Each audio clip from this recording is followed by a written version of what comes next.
Hello happy souls, this is my new project Suzuki Max 100 or revamp, and these are all the chapters which I categorized for this restoration project, and this is exclusively about chapter 7 engine dismantling. In that we are in part 3, and these are all the things which we are going to remove today.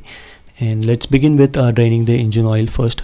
For this you need a 13 mm spanner, loosen it, and it has a washer on it, that is a compression washer, and drain the oil. As I said earlier, it is a better way to go with draining the oil when the engine is in chassis. In my case it's not possible, so I'm doing like this, and again, if possible, do your water service and then start doing anything. And then moving to the kicker lever, and this is same as the gear shifter lever. It has a groove as in the gear shaft. Here the kicker shaft has a groove, so you have to completely remove the bolt from the assembly, and then we can slide and remove it. This is like you need a 12 mm spanner for this, and put back the bolt in its position so as not to miss anything. And then moving to the front chain sprocket assembly, and this is a sprocket which the output is delivered. Here the gears will be in rotating condition, so we have to engage the gear, and lower the gear, lower the rotation, and if the gear is in fourth gear, it can rotate more, so put in first gear. And there is a washer which is bent to hold the nut, and you can use a screwdriver or any iron rod to put back the washer in its position. And with the 27 mm spanner you can loosen it, and after loosening it you have a washer. This washer and this nut or which is the rarest, you can't get easily, so in my condition I have used the same washer for this. And after that we can move to the cylinder head. For this you need a 13 mm spanner, 4 numbers at 4 corners, and the spark plug I removed separately. And while loosening it, you have to go in a crisscross pattern or zigzag pattern, because one nut may be too rusty. For easy removal, use WD-40 kerosene, diesel, or old engine oil which you drained from the engine. You can put these things, and you can wait for some time, and you can start loosening it.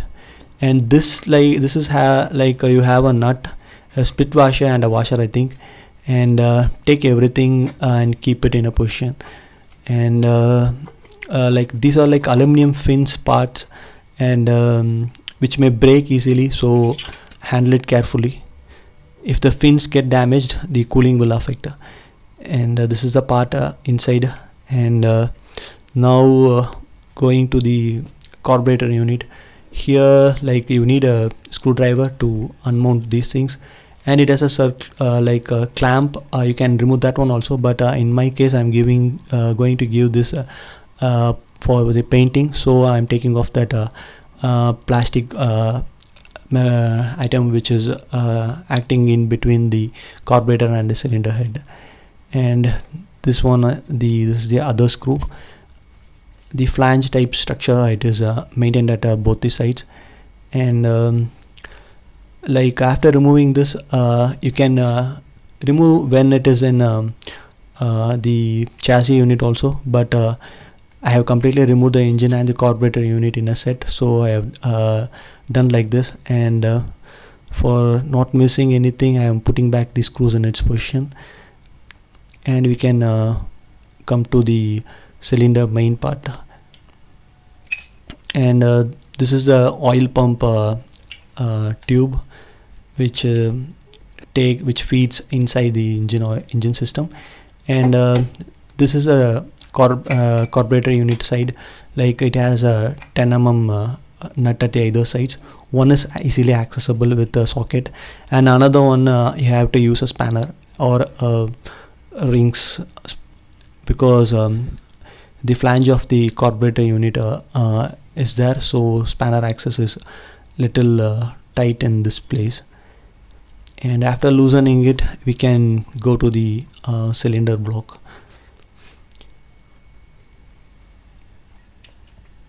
and this was too tight because it was in running condition, but the engine was too tight, so I just used the nose player and just twisted it, so the packing easily came.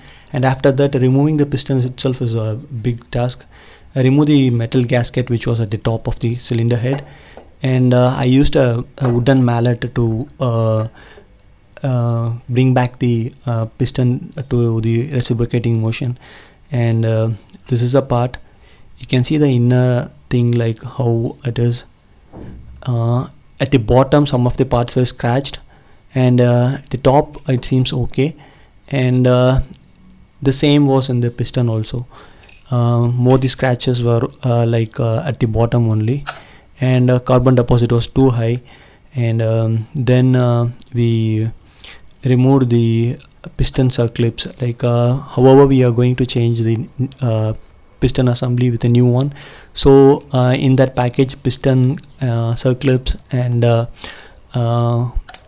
that compression ring, piston rings will be available, so you can bend and remove. It is not a big deal.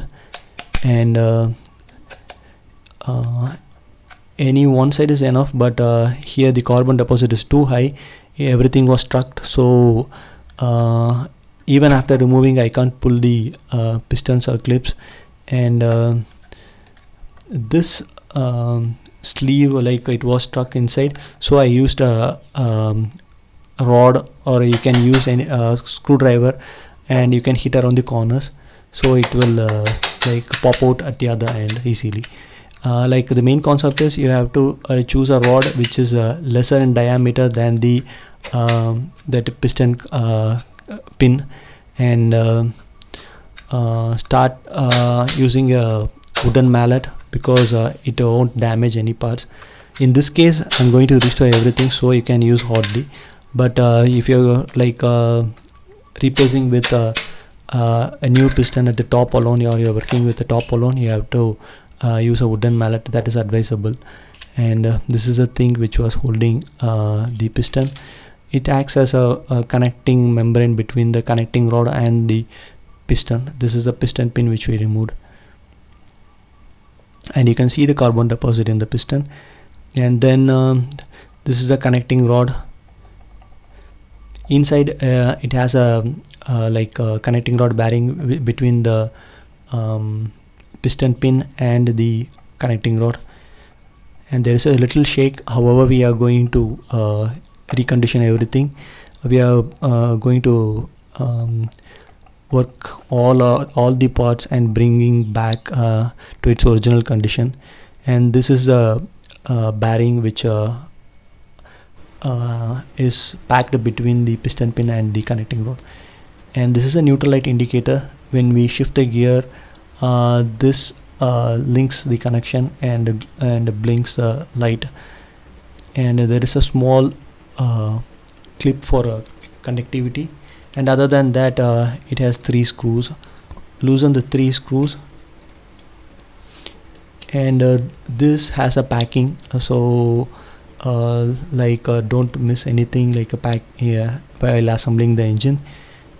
And if you are going to use a gear shifter indicator, first to 5 gears, if you want to display in the indicator, you can use Suzuki ZS bikes gear shifter indicator. Or if you are using that Shogun or Shaolin engine clips, you can also use it, but a small alteration is needed.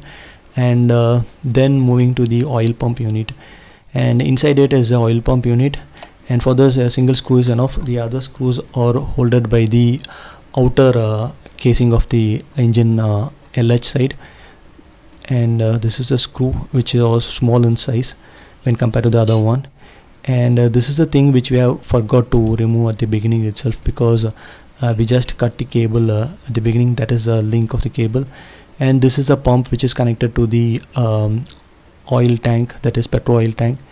And loosen these screws, 8 holes with the 2 screws, one at the left and one at the right. One is short one, and another one is little long one. And after loosening these two screws, you can easily remove the pump from the engine unit.